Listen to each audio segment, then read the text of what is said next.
6 मई और 10 मई के दौरान जो जंग लड़ी गई कि जिससे कि जो मोदी सरकार है उसको वो सबक सिखाया गया कि वो जिंदगी भर वो सबक कभी भूलेगा नहीं। अवाम की, माओं की, बुजुर्गों की दुआएं थी कि ए अल्लाह ताला कौम को फतह नसीब कर। ये वो इज्जत है पाकिस्तान को मिली जो आज पूरी दुनिया में आज उसकी तकरीम और उसका एहतराम किया जाता है। बाखुदा मैं बिला खौफ तदीद आपकी खिदमत में अर्ज करना चाहता हूँ कि अल्लाह ताला की नुसरत हमारे साथ होगी और पाकिस्तान अक़वाम आलम में उसी मुकाम पर पहुँचेगा माशी तौर पर जिस तरह हम अस्करी तौर पर पहुँचे हैं।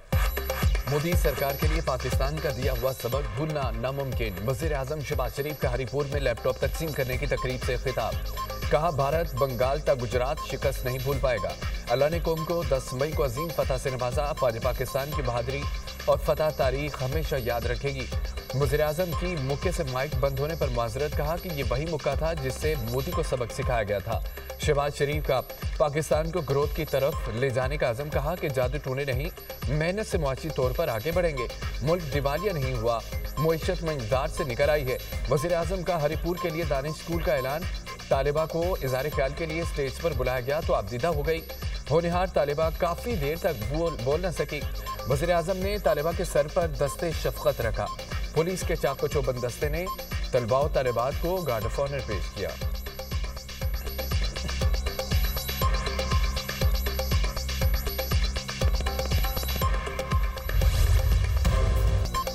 सिडनी हमले में भारतीय निजात दहशतगर्द के मुलव्विस होने के नाकाबिले तरदीद शवाहिद सामने आ गए। भारतीय निजात दहशतगर्द साजिद अकरम और उसके बेटे का पासपोर्ट मंजर आम पर। भारतीय हुकाम ने जानबूझकर हकीकत छुपाई और अपने मीडिया को पाकिस्तान पर इल्जाम तराशी के लिए वक्त दिया। भारतीय एम्बेसी को पहले दिन से हमला आवर की भारतीय शहरियत का इल्म था। भारतीय निजात दहशतगर्द साजिद अकरम का पासपोर्ट भारतीय एम्बेसी ने 24 फरवरी 2022 को जारी किया। भारतीय मीडिया ने प्रोपेगेंडा करके हमलावर को पाकिस्तानी करार देने की कोशिश की। गुमराहकुन मजमूम कोशिश पाकिस्तान को बदनाम करने के लिए थी। चंद रोज कबल दहशतगर्द साजिद अकरम ने भारतीय पासपोर्ट पर फिलिपाइन का सफर किया था। गैर मुल्की जरीदे द गार्जियन के मुताबिक ऑस्ट्रेलिया ने 2020 में भारतीय खुफिया एजेंसी रॉ के 2 एहलकारों को मुल्क बदर किया था। इकदाम ऐसे नेटवर्क के खिलाफ किया गया जिसे ऑस्ट्रेलियाई खुफिया इदारे ने जासूसों का गठजोड़ करार दिया था। सिडनी बीच पर फायरिंग के हमलावर नवीद अकरम पर फर्द जुर्म आयद। भारतीय दहशतगर्द पर 15 कत्ल, 40 इक़दाम कत्ल और दहशतगर्दी समेत 59 इल्जामात। ऑस्ट्रेलियाई पुलिस का कहना है कि मुलजिम नवीद अकरम इस वक्त अस्पताल में ज़ेर इलाज है। बुंडाई हमले के मुलजिम की हालत बेहतर होने का इंतजार कर रहे हैं। सेहत बेहतर होने के बाद मुलजिम को अदालत में पेश किया जाएगा। ऑस्ट्रेलियाई मीडिया के मुताबिक हमलावर नवीद अकरम ने तफ्तीशकारों को बयान देने से इनकार कर दिया। ऑस्ट्रेलियाई वज़ीर आज़म का बीच हमले में हलाक बुजुर्ग जोड़े को खिराज तहसीन। कहा कि उन्होंने अपनी जान देकर दूसरों को बचाने की कोशिश की। डैश कैम फुटेज में एक बुजुर्ग जोड़े को हमलावर को काबू करते देखा गया। मुलजिम ने दोनों को गोली मारकर हलाक कर दिया था। सिडनी हमले में हलाक अफराद की आखिरी रसूमात की अदायगी का सिलसिला जारी। यहूदी रबी लियूटन की आखिरी रसूमात में रिश्तेदारों और शहरियों की बड़ी तादाद में शिरकत। सिडनी बीच हमले में 15 शहरी हलाक, 40 से ज़ायद जख्मी हुए।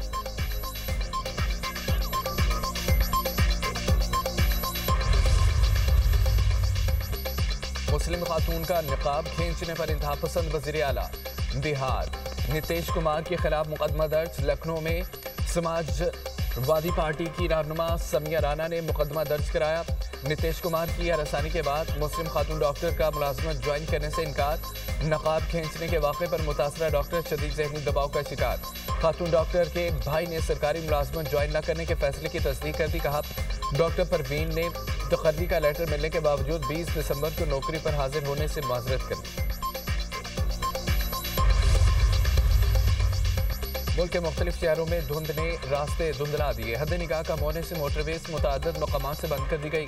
मोटरवे M1 पेशावर से सबाबी, M4 खानेवाल से मुल्तान तक बंद कर दी गई। मोटरवे M5 पर मुल्तान से रोहड़ी तक ट्रैफिक का दाखिला ममनू।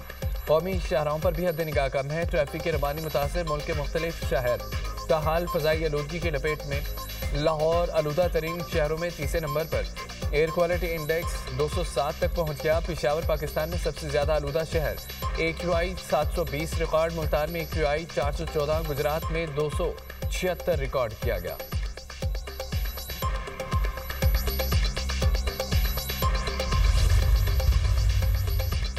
वज़ीर-ए-आज़म शहबाज शरीफ आज इस्लामाबाद में इकबाल फ्लाईओवर का इफ्तिताह करेंगे। वज़ीर दाखिला मोहसिन नकवी कहते हैं कि 1.5 अरब की लागत से मंसूबा 77 दिनों में मुकम्मल किया गया। इस्लामाबाद में छोटे बड़े 130 मंसूबों पर काम जारी है। नए मंसूबों से 2 साल में इस्लामाबाद बदल जाएगा। पिछले 20 साल में इस्लामाबाद की आबादी 4 गुना बढ़ी है, लेकिन इंफ्रास्ट्रक्चर पर काम नहीं किया गया। मंसूबों में बड़े अस्पताल भी शामिल हैं। क्वालिटी, बचत और स्पीड पर हमारा फोकस है। इनसे बातचीत पॉलिटिकल लेवल पे तब हो सकती है जब ये इमरान खान के उस बयानिए को तर्क करें जिसके तहत वो फौज की क़यादत और मुल्क की सालमियत के हवाले से वो टारगेट करते हैं अपनी सियासी पॉइंट स्कोरिंग के लिए। तो इस बात का इजहार करते हैं कि ये हमारे से सियासी बोझ नहीं उठाया जा रहा। देखिए, मैं ये समझता हूँ कि सुहेल आफरीदी का बिहेवियर बहुत चेंज हुआ है। आप कानून की पासदारी करेंगे, आप अपने कॉन्डक्ट से, अपने बिहेवियर से ये शो करेंगे कि आप कानून के पाबंद हैं। बिल्कुल, मुलाकात उसमें कोई हर्ज नहीं है, मगर हर दफा वायलेशन होगी तो मुलाकात नहीं हो सकती। पीटीआई से बातचीत के लिए बानी तहरीक इंसाफ का बयानिया तर्क करने की शर्त। दुनिया न्यूज़ के प्रोग्राम दुनिया मेहर बुखारी के साथ में गुफ्तगू करते हुए वज़ीर इत्तलात अता तारड़ ने कहा, तहरीक इंसाफ वाले भी कहते हैं कि उनसे सियासी बोझ नहीं उठाया जा रहा। वज़ीर आला सुहेल आफरीदी का रवैया बहुत तब्दील हुआ।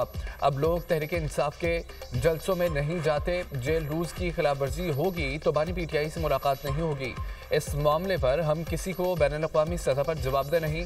ये लोगों के बच्चों को कहते हैं कि बाहर निकलो। बानी पीटीआई के बेटों के पास पाकिस्तानी शहरियत भी नहीं, वो वीज़ा मांग रहे हैं।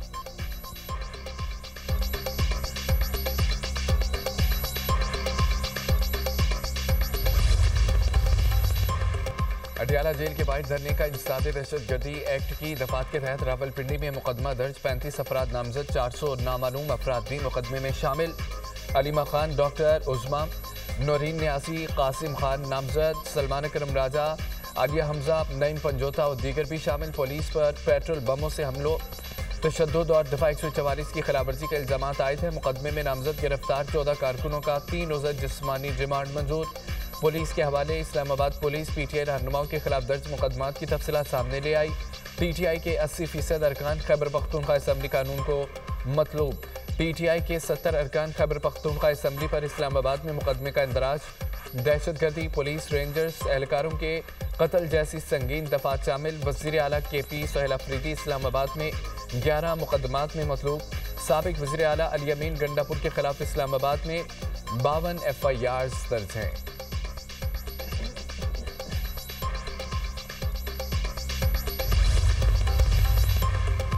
कराची में ट्रांसपोर्टर्स के वफाक और सूबाई हुकूमतों की कमेटियों से मुज़ाकरात कामयाब। सदर पाकिस्तान गुड्स ट्रांसपोर्ट अलायंस का हड़ताल ख़त्म करने का ऐलान। मलिक शहजाद अवान ने तहरीरी मुआहिदों पर दस्तखत कर दिए। कहते हैं कि वफाक पंजाब और सिंध हुकूमत ने तमाम मुतालबात मान लिए। वादा खिलाफी की तो उसी दिन से मुल्क गिर हड़ताल की काल दोबारा देंगे। वज़ीर ट्रांसपोर्ट पंजाब बिलाल अकबर का मुख्तलिफ थानों में दर्ज मुकदमात ख़त्म करने का ऐलान। ट्रांसपोर्टर्स पर आए जुर्माने भी खत्म कर दिए। कहा कि जो मुआहदा किया है उसे पूरा करेंगे। ट्रैफिक रूल्स की खिलाफवर्जी पर 50,000 के बजाय अब 2 या 3,000 रुपये तक जुर्माना होगा। गुड्स ट्रांसपोर्टर्स को ट्रक स्टैंड बना कर देंगे। मेयर कराची मुर्तज़ा बहाब की भी सिंध में दर्ज मुकदमात ख़त्म कराने की यकीन दहानी। ट्रांसपोर्टर्स की 8 दिसंबर से जारी हड़ताल की वजह से मुल्क भर में कराची के पोर्ट से सामान की तरसील बंद रही।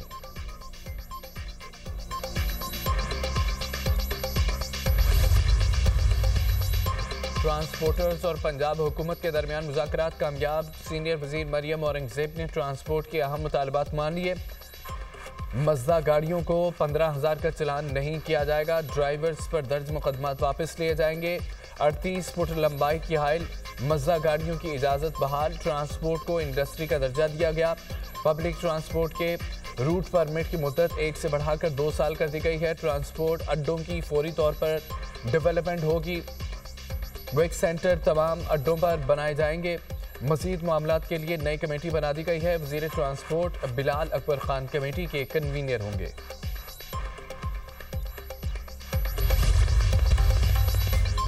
मुस्लिम लीग नून के सदर नवाज शरीफ ने राना सनाउल्लाह को सेनेट में पार्लिमानी लीडर नामजद कर दिया है। सेनेटर इसाक डार ने चेयरमैन सेनेट यूसुफ रजा गिलानी को तहरीरी तौर पर आगाह कर दिया।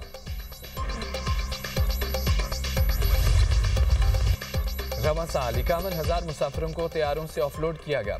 ऑफलोडिंग की वजह से पासपोर्ट रैंकिंग में बेहतरी आ गई। पाकिस्तानी पासपोर्ट 118 से 92 नंबर पर आ गया। कौमी असम्बली की कायम कमेटी ओवरसीज पाकिस्तानीज और इंसानी हुकूक के इजलास में DGFIA की ब्रीफिंग। कहा कि रवां साल 24,000 पाकिस्तानियों को सऊदी अरब में भीख मांगने पर डिपोर्ट किया गया। लोग उम्रे के नाम पर सऊदी अरब जाकर यूरोप जाने की कोशिश करते हैं। भीख मांगने पर दुबई ने 6,000 और अजरबैजान ने 2,500 पाकिस्तानी को डिपोर्ट किया। रवां साल 24,000 अफराद कंबोडिया गए, 12,000 ताहाल वापस नहीं आए। बर्मा में सयाहती वीज़े पर 4,000 अफराद गए, 2,500 वापस नहीं आए। एक जाली क्लब ने फुटबॉल टीम को जापान भेजा, जिसमें एक लंगड़ा शख्स भी जापान चला गया। बंगाली शहरियों का भी पाकिस्तान से गैर कानूनी तौर पर यूरोप जाने का इंकशाफ। मुसाफिर बस से शहरियों को अगवा करने वाले 3 डाकू अंजाम को पहुंच गए। सिंध और पंजाब पुलिस का कच्चे के डाकुओं के खिलाफ मुश्तरका ऑपरेशन दूसरे रोज भी जारी। पुलिस और डाकुओं के दरमियान शदीद फायरिंग का तबादला। ग्रैंड ऑपरेशन में मजीद 2 डाकू मारे गए। हलाक डाकुओं की तादाद 3 हो गई। डाकुओं की शेरोकराई, आशिक मोटा और लाला सिखानी के नामों से शिनाख्त हुई। मारे गए डाकू मुसाफिर बस से 14 अफराद को अगवा करने के वाक़े में मुलव्विस थे। डाकू लाला सिखानी मुतादद मुकदमात में पुलिस को मतलूब था।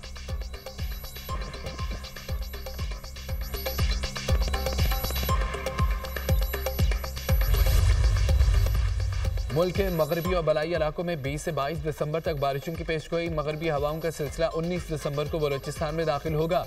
बलोचिस्तान, खैबर पख्तूनख्वा, गिलगित बल्तिस्तान और कश्मीर में बारिश व बर्फबारी मुतवक्के। इस्लामाबाद और रावलपिंडी में भी तेज बारिश का इम्कान। पहाड़ी इलाकों में लैंडस्लाइडिंग, सड़कों की बंदिश और फिसलन का अंदेशा।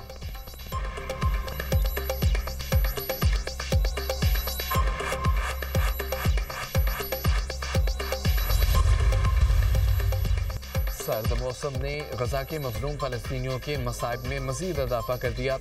शाती पनागज़ीन कैंप में शदीद बारिश के बाइस घर की छत गिर गई।